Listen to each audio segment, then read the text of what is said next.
Hey, welcome back to Evil's Comics. I'm Evil Mike, and I got a review for you. This is from Image Comics. This is Rain, issue number 2. It is written by Joe Hill, and it is adapted by David M. Booher. I think originally it was a novel, and it's been made into a comic. I'm not positive that. Could have been a short story, a novel. I haven't looked into it. But I think that's what's going on here. Art is done by Zoe Thorogood. Colors is Chris O'Halloran. Letters is Shawn Lee. This is part 2 out of 5. I did not review the first issue. This happened during that whole time when I was trying to catch up on my reading. I really dug the first issue. I kind of talked about it on a couple different live streams that I was on, but I just didn't have the time to sit and review it. I did hold the book for quite a bit, and I was planning on reviewing it, but I really didn't have the time. I was trying to get caught back up so I could do stuff like this, so I could do further reviews. But reading the second issue and getting into it, and I wasn't even planning to do this review, but it was just that good. I feel like, people need to know, if they don't know about this book, not to pass it up, because this book is good so far. So we are talking about Rain, and to catch you up in the first issue, we catch up with Honeysuckle and her girlfriend, and they are like meeting. I think they are meeting Honeysuckle's girlfriend's mom for the first time. Them being in a relationship for so long, and it's finally getting to the point where they're kind of meeting family and this and that. They go to dinner and this all happens in Boulder, Colorado, and it's a big part of the story as well.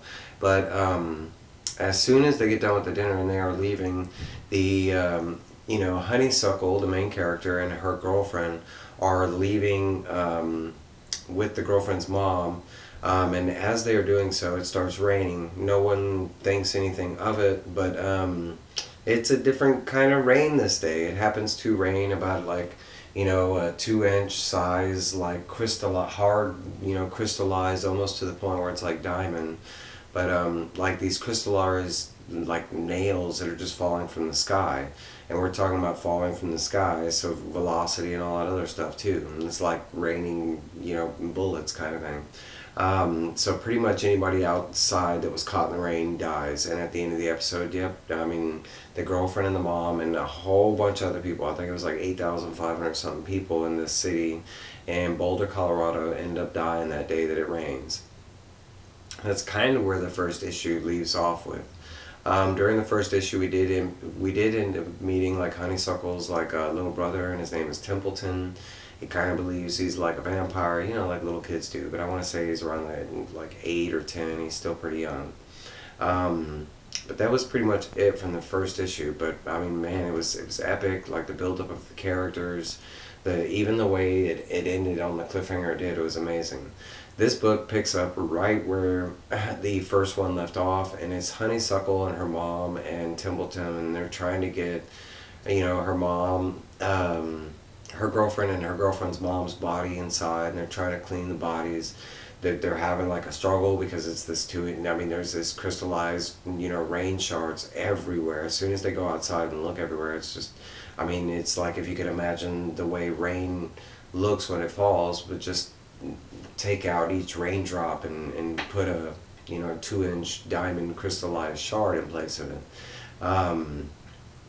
They do end up getting Honeysuckle's girlfriend's body inside and her mom's body inside, and they end up they have to handpick each needle out of their bodies to try and get them ready to preserve, to bury them, that kind of stuff. They end up I think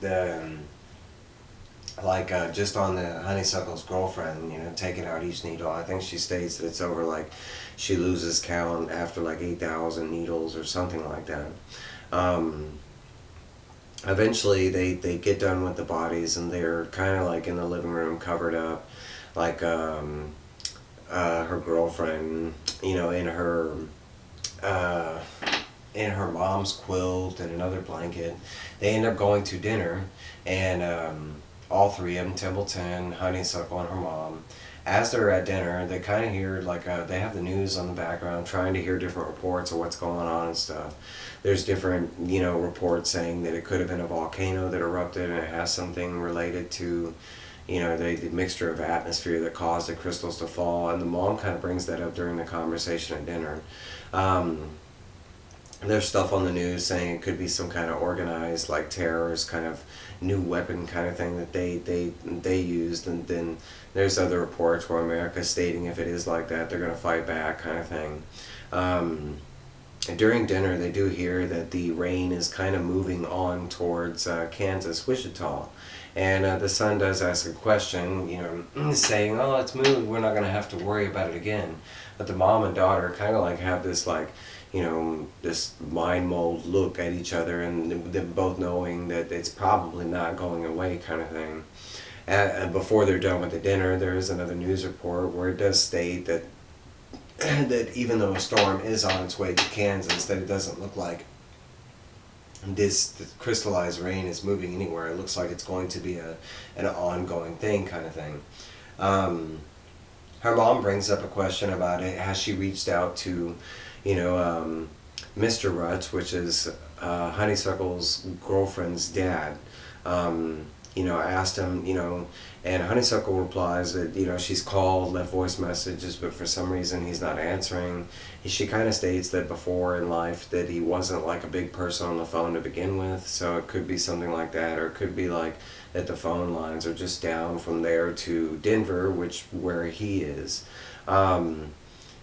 Eventually, after sending Templeton to bed, Honeysuckle makes the decision to trek all the way to Denver by herself to go tell Mr. Rutz about his daughter and his wife perishing during the rain, since they can't get a hold of him by phone. She ends up like taking some time and like finding these boots and kind of like making sure they were padded, like testing them out that she can walk on the needles, that they kind of crunched or broke as she walked on them kind of thing. And then she kind of sets out. Before she ends up setting out, after saying goodbye to her mom, Templeton's supposed to be asleep, and he ends up turning out in the garage, offering her an umbrella. She ends up having this moment, like kind of, thinking to herself how cute it was, but also at the same time, him not knowing that the umbrella wouldn't even protect her if it started raining with those crystal rains. It would just kill her, because they do show scenes with like, people in cars, and the rain, that crystal rain has come through the cars and killed them, sadly. So she ends up starting out her trek. Before she ends up like leaving her neighborhood, she runs into this like, she calls it a cult, and it's kind of what they appear to be, but they're supposed to be this like, this non-profit organized, like form of like Christianity or something like that. And they end up like asking, they end up like hollering at her, and it's like three of them. It's like their leader, and it's like two of their followers, and they kind of just look like monks in like robes or whatever, and they kind of have these little like ritualized looking discs that they wear or whatever. But they end up hollering her, asking her if like she believed now, and she's like, what? And they're all like, do you believe? Like, look, the elder, the prophet, he prophesied the rain was going to fall and stuff like that. And she's all like, yeah, whatever, And like, she's like, oh, you need to come back to the covenant and join now, there's more to come and blah, blah. And she's like, oh, fuck off, and she ends up taking off on her journey. The two followers end up turning into the elder priest or whatever, and they're like, oh, she's going to Denver, she's going to the FBI, and she's gonna rat you out that you knew that it was gonna rain, and they're all gonna pin all these deaths on you. It breaks back over to Honeysuckle, and she like, it kind of fast forward, and it's like an hour later, and she's made it to like, I think the first major city before she gets to Denver or something like that.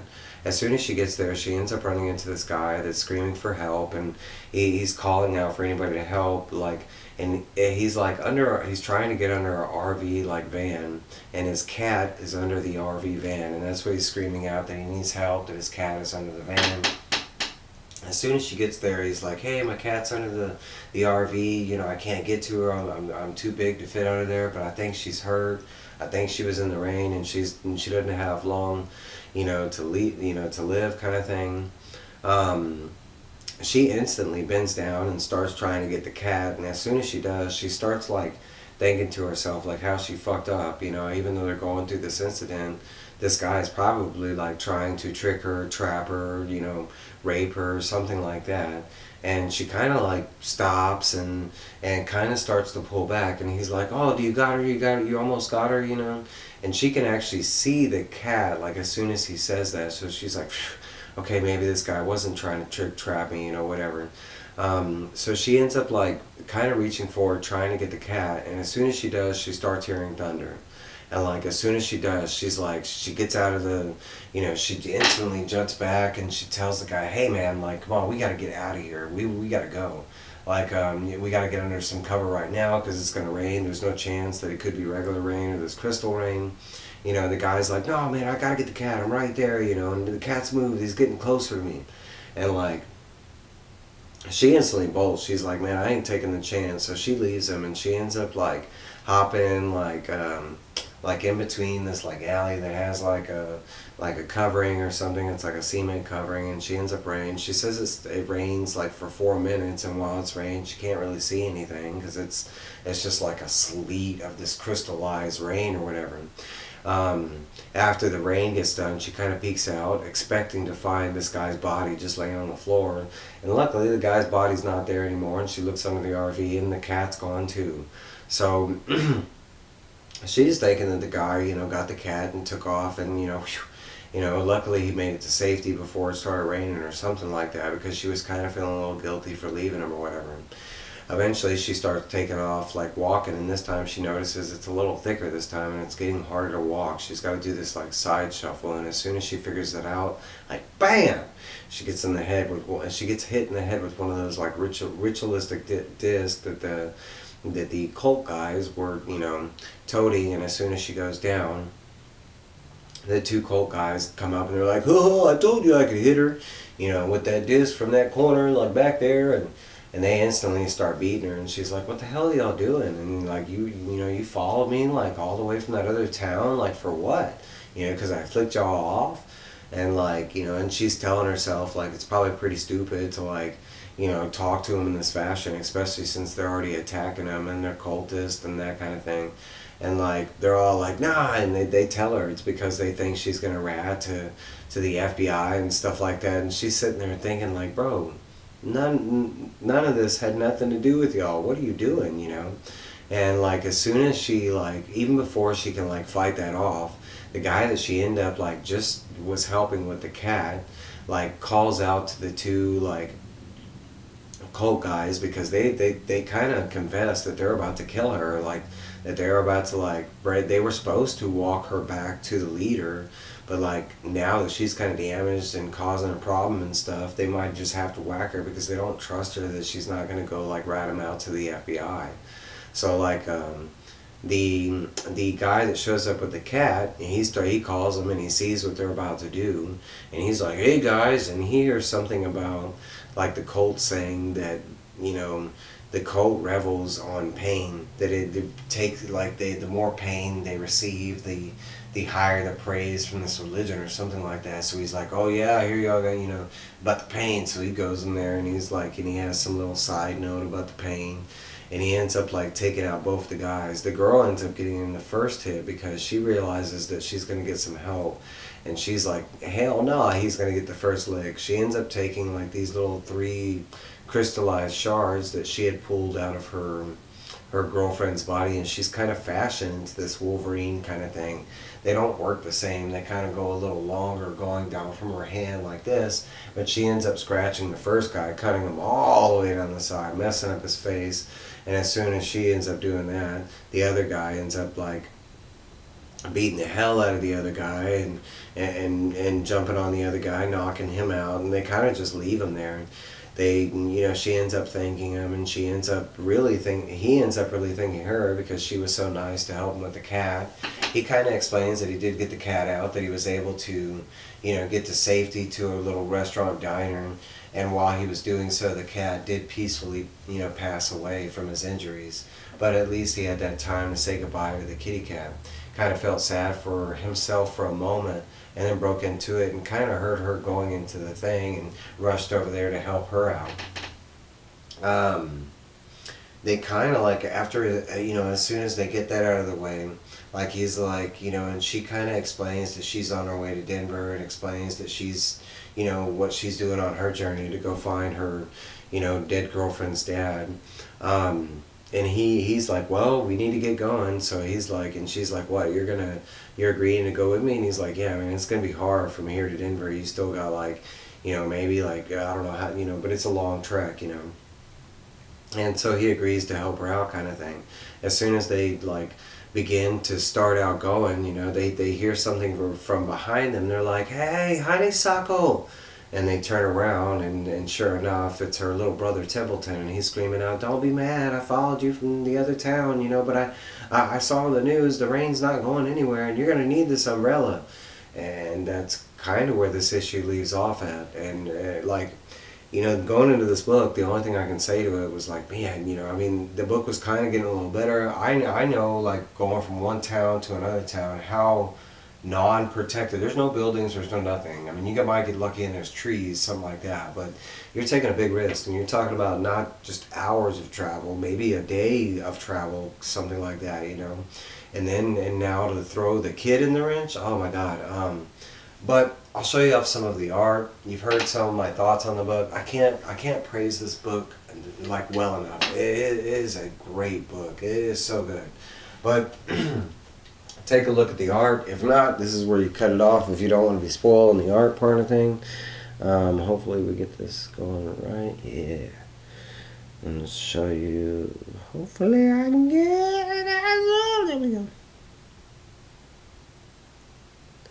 I want to say the art starts off in a very basic fashion, which is kind of nice. It kind of eases you into it. But as the book goes, the art does get detailed more better.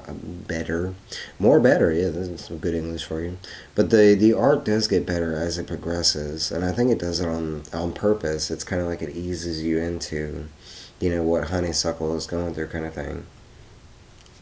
Let me fast forward, because a lot of this is just conversation and stuff like that. This is the guy with the cat.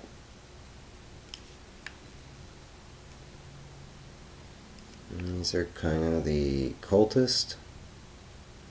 Zoom again. Maybe not. I might have shown you too much right there.